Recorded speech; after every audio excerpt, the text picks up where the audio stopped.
and Brian Smith. All right, it is the post-game show. Welcome, everybody, to the broadcast. Brian Smith, Jason Martinez, Flyers game day, as they are now in double digits of losses in a row. It is 10 losses in a row. After maybe the best word to describe this performance tonight, Brian, I'm going to ask you for your word. But I'm going to I'll put mine out first, was meek. It was a meek performance. Yeah. You get shut out 3-0 by a team, by the way, over their last 11 games. That's average giving up 4.1 goals per game. And there were two wins in their last 11. Yeah, for me, the word is discouraging, I would say. That was not what I was hoping to see out of this group tonight. The first period, I thought, was a great road period. It's outstanding road period of hockey in New Jersey and any other year.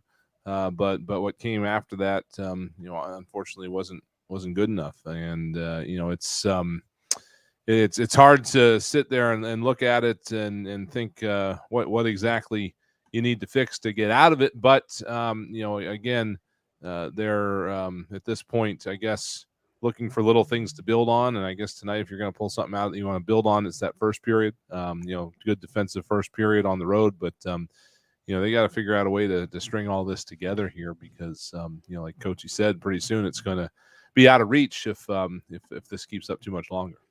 Yeah, you're at that. Well, we're probably beyond that point now, or where it's like, okay, this has to turn around now, or you're playing out the string. It's just the math of as part of it. It makes me think, and I look back to 2009 when they made that coaching change, almost to the day. When they made that coaching change from John Stevens to Peter Laviolette. And, we often think that, well, when they change coaches in the NHL, it works a lot. And it does. But it's not immediate. It's not an immediate boom, right? The Flyers, before they fired John Stevens, they had lost to San Jose on November 20th. They lost to Arizona. They lost to Colorado. They beat the Islanders. Then they lost to Buffalo, Winnipeg, Vancouver, Washington 8-2, and that was it. And then, Peter Laviolette comes in. They lose the first game. They win the second game. But then there was a lot of losing in there really until Christmas. And then right before Christmas, they won 4 straight, lost 2, then won 4 straight again, lost 2, won 3 straight, lost 2, and then there was a lot of winning in the second half. But it didn't happen like that. It's not a magic elixir to change the coach and to get immediate results. Sometimes it does take time, but they don't have much time. My recollection of that 09-10 season, was like you said, the coaching change happened, and then they, continued to have poor outings for the next 3 weeks or so. There was a trip to Florida in there somewhere. It was right before Christmas, and at that point, I believe the Flyers were 28th in what was then a 30-team league. I couldn't tell you. I'm looking for standings on that date right now, which I'm sure I'll probably track down in a moment. But they were way down there, and they went into Tampa Bay, and this is not your. This is where they started to turn around by any sense of the word. It was a very, very bad Tampa Bay team back then, and they went in there for a morning skate, and there was a sewage leak in the locker room, and so they couldn't. They canceled the skate. And at that time, the sentiment was, my goodness, what else can be going wrong right now? We literally have sewage going through the locker room.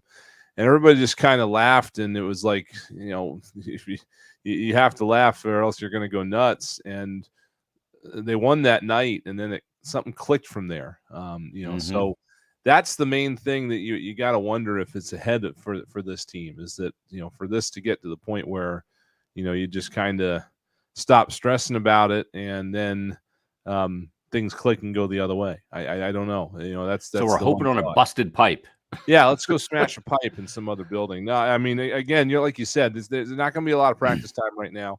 When you look at what's ahead for the Flyers here, they've got the back-to-back Vegas, Arizona.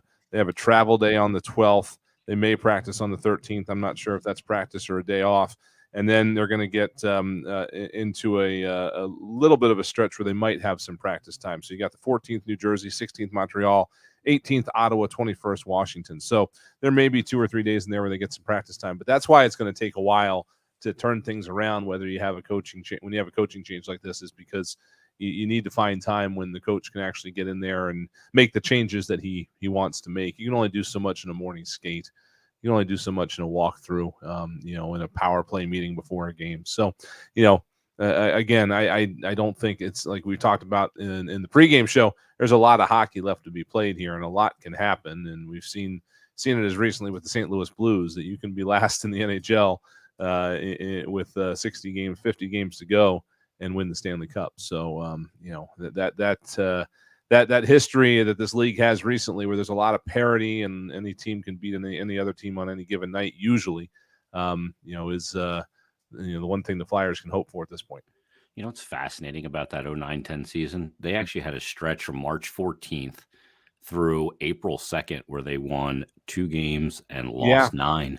Yeah, the wheels started to wobble a little bit there. I don't remember if that was, if you recall, we went through 8 goaltenders that year, and I can't recall if that was. Yeah, Johan Backlund played one of those games against Pittsburgh. I don't remember if that was the stretch there where the goalies were getting hurt or whatever. Remember, Sebastian Caron was on the ice for the post-game celebration against New York in the last game of the season. You forget that he was there unless you see pictures of it, because he never played in the game. He's not even in the team's official record book. So I have Johan Backlund's blocker and glove from that season. My garage. Anyway, he played a couple more games, but not a whole heck of a lot. But anyway, so the moral of the story is that it's time to start winning, and like Coatsy said at the end of the broadcast, they can't go to Vegas and they can't go to Arizona and come back with nothing. Got to find a way to get points. They're a 10-game losing streak right now. Now the Islanders just ended a 10-game losing streak the other day, but the Flyers, I don't know that before the midway point of a season, you're gonna have to get on the phone here with Elias, Sports Bureau, Smitty, because I don't know that we've ever had 2 teams in the same division that both had 10-game losing streaks by the midway point of the season. Yeah, that would surprise me. The other thing too with the Flyers streak is that this game, I believe, is 6 in a row in regulation, and that is starting to slide dangerously towards unprecedented territory. As it is, the Flyers hadn't lost 6 in a row in regulation since 2008, which doesn't seem as long ago as it is, But again, in that year that they did that, they made it to the conference final.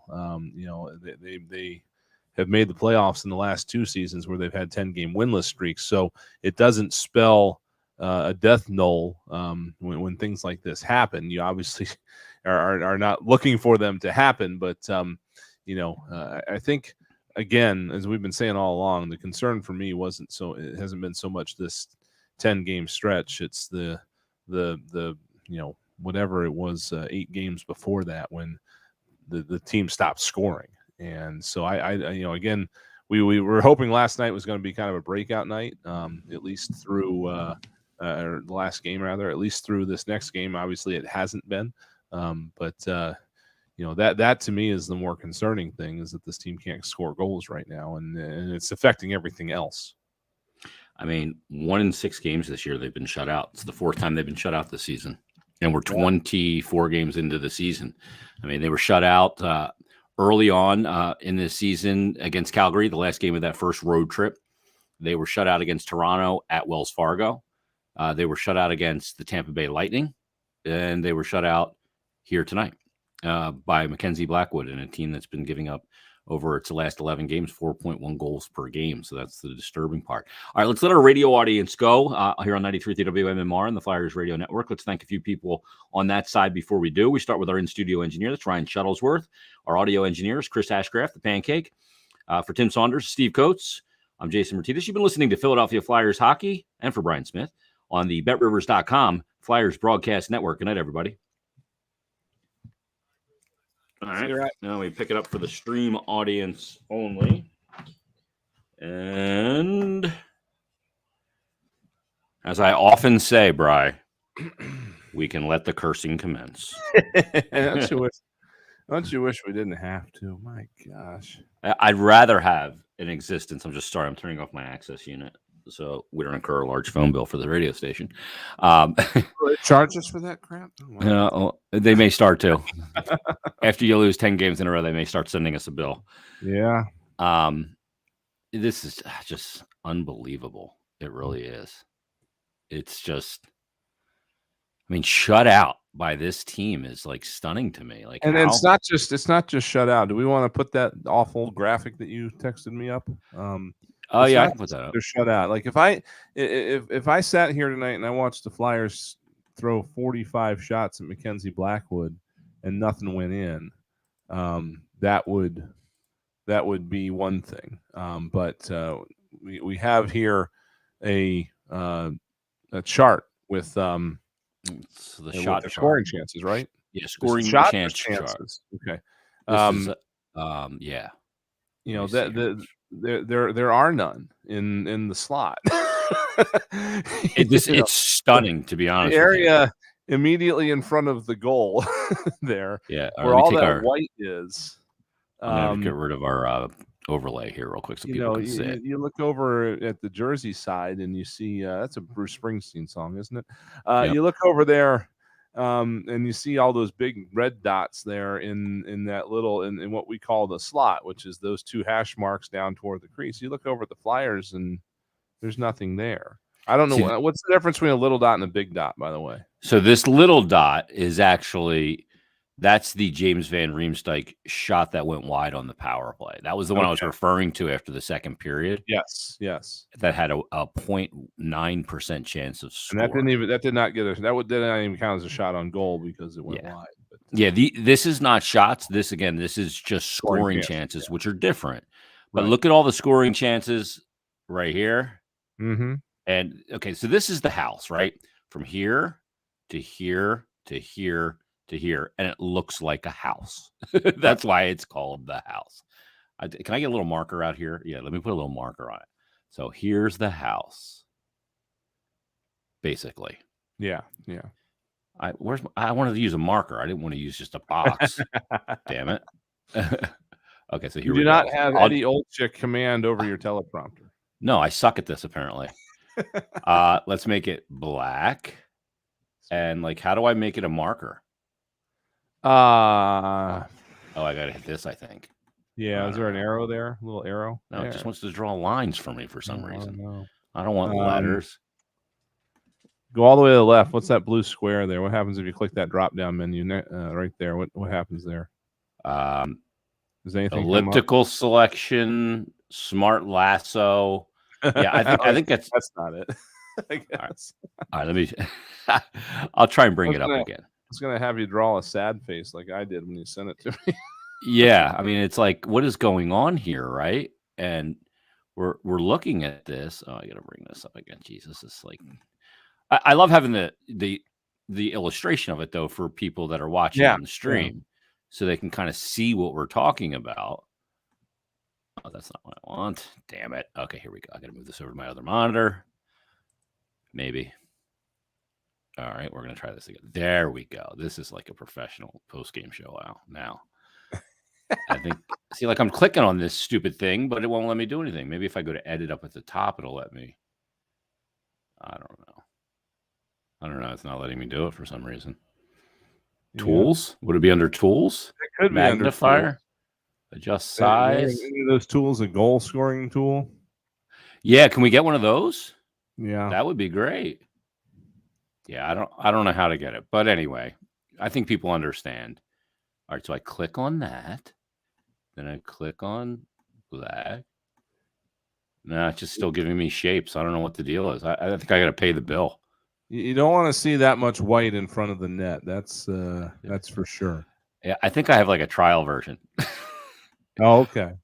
But anyway, I could do it. So there it is anyway. But it stands to reason. The house is basically here, right, where that triangle is. And see all the chances they have in there? Mm-hmm.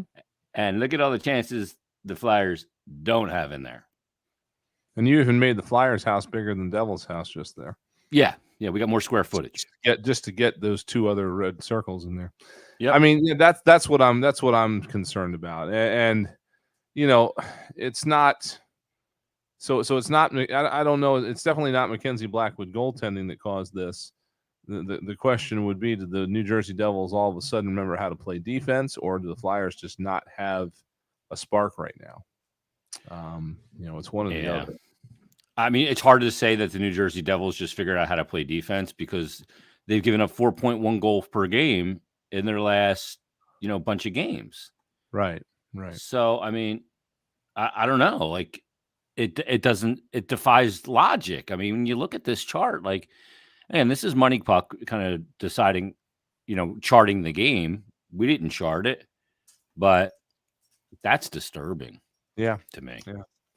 So that's, again, that is and it's, the Devils right now are, they have too many things to worry about in their own house. I'm sure they didn't go out and do a, blow it off the wall scouting report on the Flyers. They just executed well. And again, we're able to keep their scoring chances to next to nothing. The question is it what is causing that? Is it, is it just being off your game? Is it lack of execution? Is it lack of work? I don't know. How about D? All of the above, probably. Yeah, could be. I want to show this too because this is the Colorado Avalanche game. Just for comparative purposes, let me get rid of the overlay here. And okay, so you see it here. The Flyers scored 5 goals in this game. Look at the house; it looks far different, right? And look at they scored 7. Look at this is where all goals are scored from, right? So, I mean, I'll see if I can find this chart that I've posted it on social media before. Let me see if I can find it. It's called The Science of Scoring in Hockey. Mm-hmm. And it shows you, the percentage of where goals go in from where and what kind of shot. Okay. So I'll find it. Let me see here. I'll just type in my Twitter handle and Science of Scoring, and we should find this. But I'll find that chart and I will put it up for people. I don't have it in my photos on my phone because I use it like when I coach like youth teams because it doesn't change by level. Right. Yeah. It's the same. Like if you want to score goals, you go to the net. Right. Like, it's not complicated. So and I would have to, I'd have to go back and look, but I can't remember too many times when that was happening tonight for the Flyers. But the puck's going around the perimeter. They gained the zone, poked off their stick right back out. Again, the power play still is not. The power play had been better the last 2 games, but tonight, again, just not moving the puck quick enough to keep it away from the defensive pressure. And credit New Jersey, they were pressuring very, very hard on the penalty kill. They were, they kind of smelled, I think, a power play that's not been doing very well lately, and they were taking away time and space very effectively the entire time for the Flyers on those power plays. So. Oh, absolutely. Totally. All right, I found it. I have it here, so I want to put this up for people as well because I think it's important. So I'll put that over there. Let's get this screen shared over here. And we'll talk about the science of scoring. All right. And just go to Window or Chrome tab or entire screen. Sorry. So you're going to see a little advertisement here for my Stick to Hockey podcast while we're at it as well. So anyway, there's this. Let me make it bigger for everybody.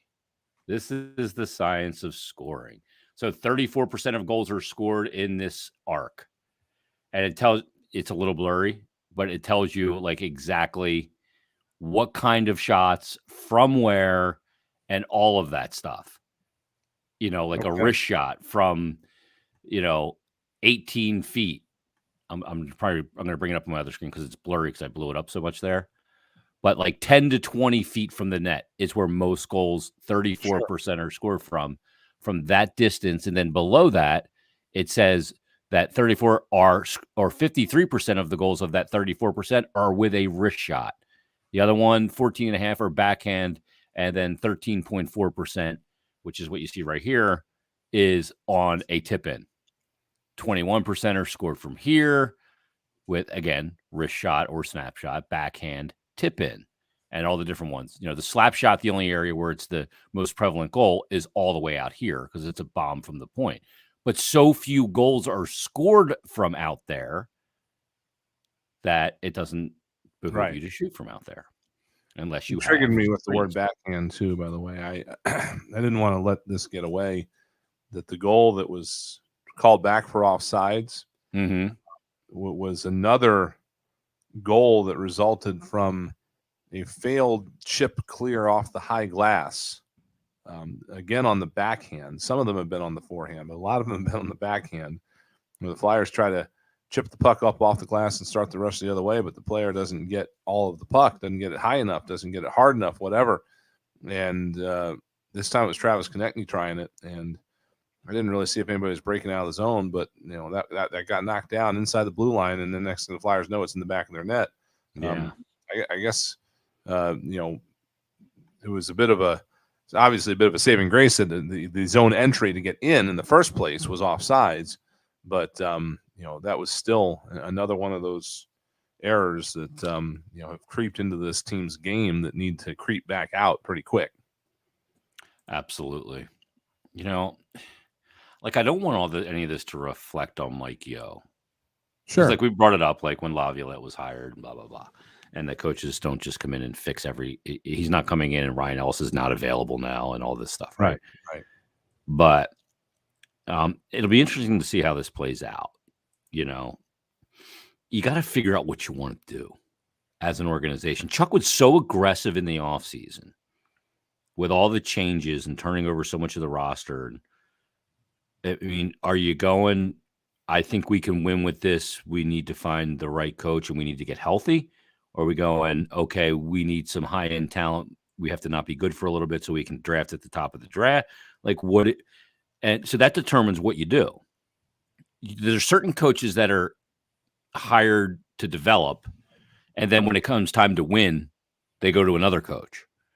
And there's the vice versa too. There's some coaches that you bring in to go, okay, we need to kick our team in the ass, and that needs to come in because the previous guy's message. And usually you go right from players coach to hard ass back to players coach. It's like every other, right? Mm-hmm. Because that's the way if you had the hard ass coach, now you go with the players coach, and that works for a bit. And then when that message falls, then you go back to the hard ass because they need to kick in the butt.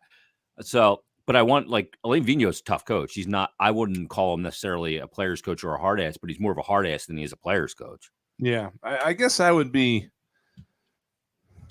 feel differently if this team hadn't had the start that it had. I mean, when you remember back in preseason and the early part of the regular season, so much talk about how this group was so tight and how everybody really liked working with each other, and we got veterans calling it the most close-knit room they've ever been in. And the Vancouver game, the first game of the year, that wasn't great, but they followed that up with 3 very solid wins in that 4-game homestand, and even did pretty well on the start of that road trip. They went out west, and they got that big win in Edmonton, and then a couple other gutsy wins in places like Washington and stuff. I can't figure out where the bottom fell out.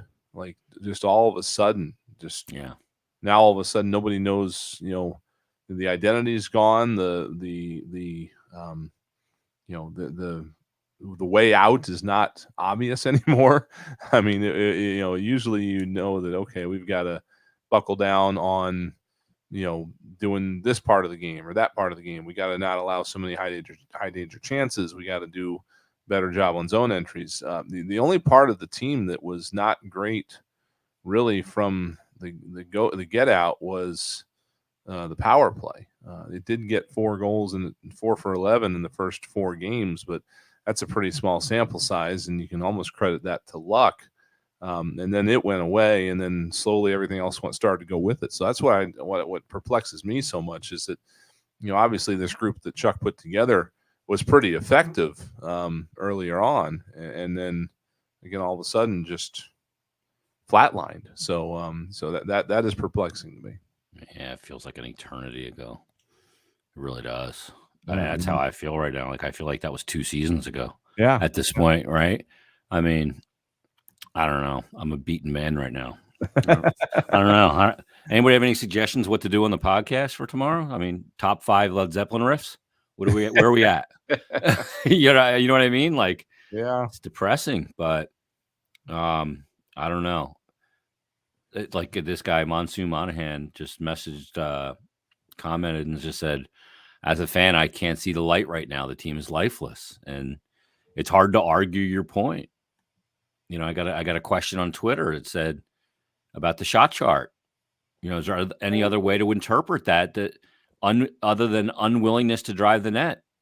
That attests to a lack of physicality and desire. No, I think partially. I think that, but you know, when a team is struggling so bad, like you almost want to oversimplify sometimes and just throw pucks there, Sure.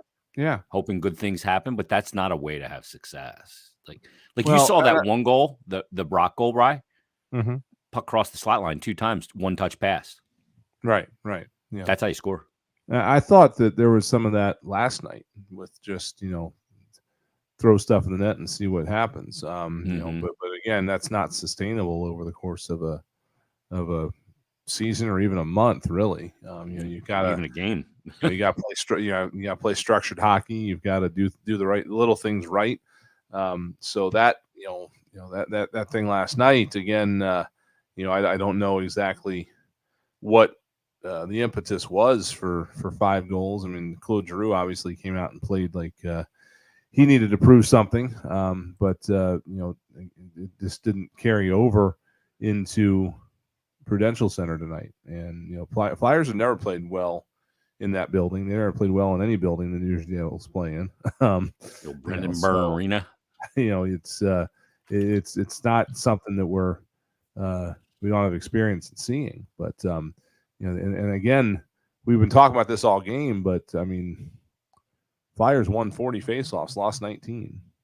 How that doesn't translate to better possession time and better shot attempts and stuff, I really don't know. That should. What was the game possession number? 52-48, I think. Hang on. Okay, so it was 56 after the 56-44. Yeah, it got better after the first period, definitely. 52-1 to 47-9. Wow, was the game. And they had 5 shots in the second period. 5 shots in the second period, yeah. And again, looking at even though they outshot them 25 shots with 40 faceoff wins. That just those two numbers don't usually go together. So, yeah. It's just it's perplexing right now. So that's what I think that's what everybody's frustration is too. Is that at the moment the way out of it would be apparent, or at least you'd have some sort of roadmap. But right now there just really isn't one. They did get Brassard back tonight. And I believe at some point they did move him back up the lineup. He started on the 4th line. Yeah, on the wing. So, as they start to get these guys back, perhaps that lends some mojo to it. I really don't know. It doesn't sound like Nate Thompson's coming back anytime soon. But if they get good news on Farabee, if Ryan Ellis's situation continues to improve, then that'll be a help. But their problems are beyond that right now. Yeah. Well, I thought Carter played a good game tonight. Yeah, he did. Again, the only gives up 2 goals. I mean, the only iffy goal was the one where his stick was knocked out of his hands, and like you said, that messes with a goalie a lot more than you'd think. So yeah, totally screws up your balance as a goalie. Right, you would think it would have no effect, but it has a ton of effect. Well, the stick weighs what, a pound, 2 pounds? Yeah, I don't even now. It's like they're like feather light now. Yeah. So thinking of the way that goal developed, you would normally have your stick in your right hand and then the glove hand there, and you're at least to some extent putting a little weight on that stick. So that can affect everything else. So yeah, it's not insignificant. For hockey players, just go to public skating and skate without a stick. Right. Yeah. See how you feel. Yeah. You know what I mean? and a forward stick's even lighter. You just don't feel right. Like Right. you're like, whoa, I feel out of whack. I don't, and it's not like you're using the stick to hold you up, but you just feel weird. Mhm. You know, when it's like when you go rollerblading and you're like, oh my God, I need a stick in my hands. Yeah. You know, you don't feel right unless you're, you know, you can lean over to it or whatever. But and for a goalie, there's obviously, you know, your set position, you're in that, and the stick is part of that. It's your gauge for your blocker arm and everything. It totally throws you off. So, And that set position is the basis for every save usually that you make, right? it's For the most part. everything. Yep, So. absolutely. With your hands out, you know, and all. Yeah, you're absolutely right. All right, let's put a wrap on this. Flyers will be back at it. What, Friday, Bri, in Vegas? Friday, yes, in Vegas. We're on to Vegas, baby. Vegas. I'll be up 500 by midnight. Yeah. Anyway, And then on Arizona. So and then on Arizona. Arizona might be just what the doctor ordered. I hope so. Although, are they going to play in Arizona on Friday? Because if they don't make a payment by Friday, they're out of their arena. That's what the story said, is that they have until December 23rd or something like that. Oh, okay. Yeah, I was going to say, I saw that they have till 5 p.m. on December 20th to pay the outstanding arena invoices and taxes. So hopefully that'll be well after the Flyers are gone. Maybe the Flyers will be making their last trip to Gila River Arena. So, all right, everybody, thanks for watching. Thanks for listening. We appreciate it. Hell continues, but hopefully Friday's an opportunity to end the losing streak or the winless streak, whatever you want to call it. And we can get after it then. But we'll have the broadcast for you coming up on Friday evening with Brian and I. And everybody, enjoy your Thursday. We appreciate it. Check out Flyers Daily tomorrow. I'll figure out what to talk about in the next couple of hours, and you'll get to hear it tomorrow morning when I upload it. So everybody have a great night. Thanks. All right.